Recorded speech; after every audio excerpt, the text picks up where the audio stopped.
નમસ્કાર મિત્રો, મારી યુટ્યુબ ચેનલમાં તમારું હાર્દિક સ્વાગત છે. આજે આપણે વાત કરવાના છે મિત્રો સાથે કેબિનમાં બનેલી ઘટના. કેબિનનો દરવાજો ખોલી અને પ્યુને હળવેક રહીને ટેબલ પર વિઝિટિંગ કાર્ડ મૂક્યું. કાર્ડ મૂકીને ગયો નહીં, ઊભો રહ્યો. કાગળમાંથી માથું ઊંચકીને પૂછ્યું, કેમ? કોઈ ભાઈ બહાર મળવા આવ્યા છે.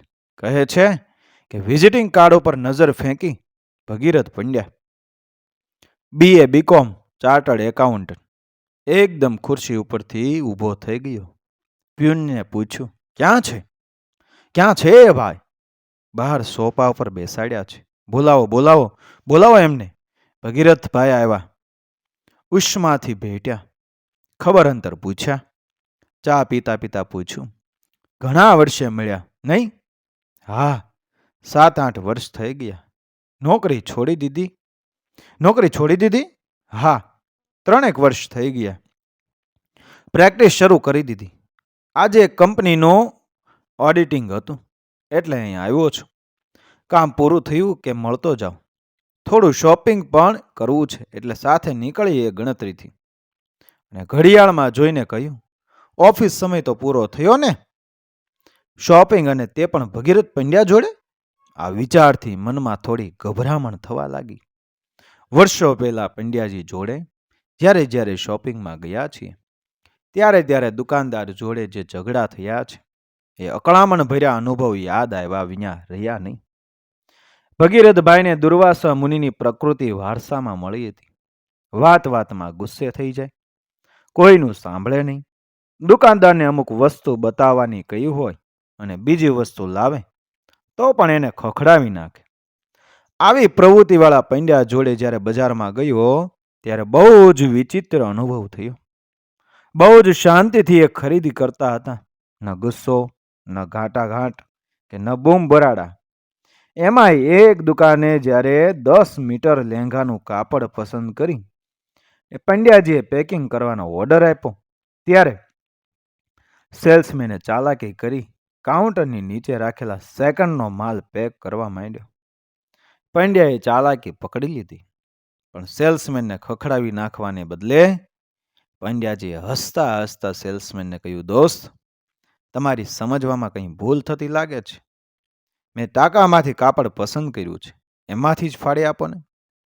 પંડ્યાના સ્વભાવનું આ પરિવર્તન જોઈને આશ્ચર્ય પામ્યું. ખરીદી પછી એક હોટલમાં કોફી પીવા બેઠા ત્યારે બોલાઈ ગયું, ભગીરથભાઈ, તમારા સ્વભાવમાં ગજબનું પરિવર્તન આવી ગયું છે. હું ગુસ્સે કેમ નથી થતો એ વાતનું જ તમને આશ્ચર્ય થાય છે ને? લગભગ એવું જ નહીં, એ જ. ભગીરથભાઈએ હસતા હસતા કહ્યું, મારા સ્વભાવથી માત્ર મારા કુટુંબીજનો જ નહીં પણ મિત્રો પણ પરિચિત હતા. હું વાત વાતમાં તપાઈ જતો, ગુસ્સે થતો, કોઈનું પણ સાંભળ્યા વિના આખડી પડતો. પણ ભાઈ, એ વખતે હું એમ જ માનતો કે સિક્કાની એક જ બાજુ હોય છે. એટલે કોઈની પણ વાત સાંભળ્યા વિના, કોઈની પરિસ્થિતિનો વિચાર કર્યા વગર એક જ પાટે મારી ગાડી ગબડાવે જતો. પણ અશોકે મને ભાન કરાવી દીધું કે સિક્કાને બીજી બાજુ પણ હોય છે. અશોક? કોણ અશોક? તમે કદાચ નહીં ઓળખો. મારો જીગરી દોસ્ત છે. પહેલા તો અમે બહુ નજદીક રહેતા, પણ પછી એણે બેંકની લોન લઈને શહેરને છેડે ઘર બંધાવ્યું એટલે મળવાનું ઓછું બનતું. પણ અઠવાડિયે એક વખત તો અચૂક મળીએ. બીજી કોફી મંગાવીશું? બીજી કોફીનો ઓર્ડર આપી ભગીરથભાઈએ વાતનો દોર સાંધી લીધો. હા, તો અશોક અને મારે ગાઢ સંબંધો. મારી બહેન માટે જેટલા મૂર્તિયા જોયા ત્યારે દરેક વખતે અશોક તો સાથે જ હોય. એનો અભિપ્રાય ફાઇનલ ગણાતો. પછી તો બહેનના લગ્ન લેવાય. વાડી રાખવાથી માંડીને ગોર મહારાજ સુધીની બધી વ્યવસ્થા અશોકે અને એની પત્ની સુમિત્રા બહેને માથે લઈ લીધી. લગ્નને આગલે દિવસે રાત્રે 1 વાગ્યા સુધી બંને જણ એમના નાના બાબાને ત્યાં રોકાયા હતા. બીજે દિવસે સવારે 7:30 વાડીમાં મળવાનું ગોઠવીને બંને ઘેર ગયા. સવારે 7:30 લગ્નની એક પછી એક વિધિઓ શરૂ થવા લાગી, પણ અશોક કે સુમિત્રા ભાભી કોઈ દેખાયું નહીં. એ બંનેની પૃચ્છા થવા માંડી એટલે સ્વભાવ પ્રમાણે અકળાઈને મેં કહી દીધું કે જન્મની ખાડીમાં ગયા બંને જણ બહેનના લગ્ન લીધા છે ને, ખરે એ વખતે સમયસર હાજર ન થાય તો ધોઈ પીવી છે એની દોસ્તીને સાંજે રિસેપ્શન વખતે કોઈ ભાઈ આવ્યા. બહેન માટે 151 રૂપિયાનો ચાંદલો, કિંમતી સાડી અને શુભેચ્છાનો લાલ અક્ષરે લખેલો અશોક સુમિત્રાના નામનો પત્ર એમણે બાને આપ્યો. બાએ મને બોલાવ્યા, બધું બતાવ્યું. ત્યારે મેં ગુસ્સાથી કાગળ ફાડી નાખ્યો. કિંમતી સાડીનો ડૂચો કરી એનો ઘા કરી દીધો. પેલા પૈસાનું કવર એ ભાઈના સામે ફેંકી દીધું અને બોલી દીધું કે જાઓ કહી દેજો તમારા સગાવાલાઓને કે આવો વિવેક કરવાની હવે કોઈ જરૂર નથી. મારો ગુસ્સો આસમાને પહોંચી ગયો. બાપુજી મને પટાવી વાળીના જુદા રૂમમાં લઈ ગયા. લગ્ન પતી ગયા. મારા ગુસ્સાને કારણે બાપુજી કે કોઈએ અશોક સુમિત્રાની વાત જ ન કાઢી. પણ 15 દિવસ પછી બહેન ઘરે આવી ત્યારે એણે હઠ લીધી. મને કહ્યું, ભાઈ, જેમ તમે મારા ભાઈ છો એમ અશોકભાઈ પણ મારા ભાઈ છે. તમારી સાથે એને પણ હું રાખડી બાંધું છું. ભલે એ મારા લગ્નમાં ન આવ્યા, પણ નાની બહેન તરીકે ભાઈ ભાભીને મારે પગે લાગવા તો જવું જોઈએ ને. લાડકી બહેનની હઠ આગળ મારે ઝૂકી જવું પડ્યું. રવિવારે વરઘોડિયા જોડે હું અને મારી પત્ની અશોક સુમિત્રાને ઘેર જવા નીકળ્યા. બાપુજીએ ખાનગીમાં મારી પત્નીને કહી રાખ્યું હતું કે ભગીરથ જો એના દોસ્ત જોડે ઝઘડી પડે તો વાતને વાળી લેવી. અમે અશોકને ઘેર ગયા. દરવાજો ખુલ્લો હતો. દિવાનખંડમાં અશોકનો નાનો બાબો સોફા પર ઊંઘતો હતો. બહેને બૂમ પાડી, ભાભી આવું કે? તુરત જ રસોડામાંથી સુમિત્રા ભાભીએ સામો સાથ દીધો. આવો આવો બેસો, હું 1 મિનિટમાં આવી. એ પછી ઝડપથી એ રસોડામાંથી નીકળી બેડરૂમમાં ઘૂસી ગયા. નવીન નકોર સાડી પહેરી બહાર આવ્યા. અખંડ સૌભાગ્ય ઈચ્છ્યું. બંનેના હાથમાં 11 રૂપિયા મૂક્યા. બંનેના મોંમાં ગોળની કાંકરી મૂકીને પૂછ્યું, શું લેશો? ચા, કોફી કે પછી ઠંડો?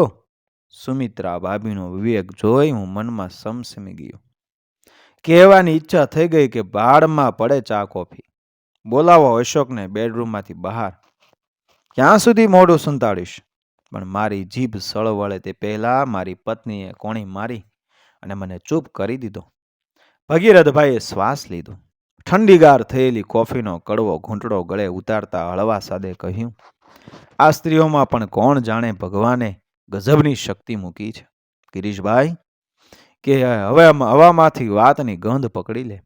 જ્યારે સુમિત્રા ભાભી વરઘોડિયાના ઓવારણા લઈને ચા કોફીનું પૂછતા હતા ત્યારે મારી પત્નીથી ન રહેવાયું.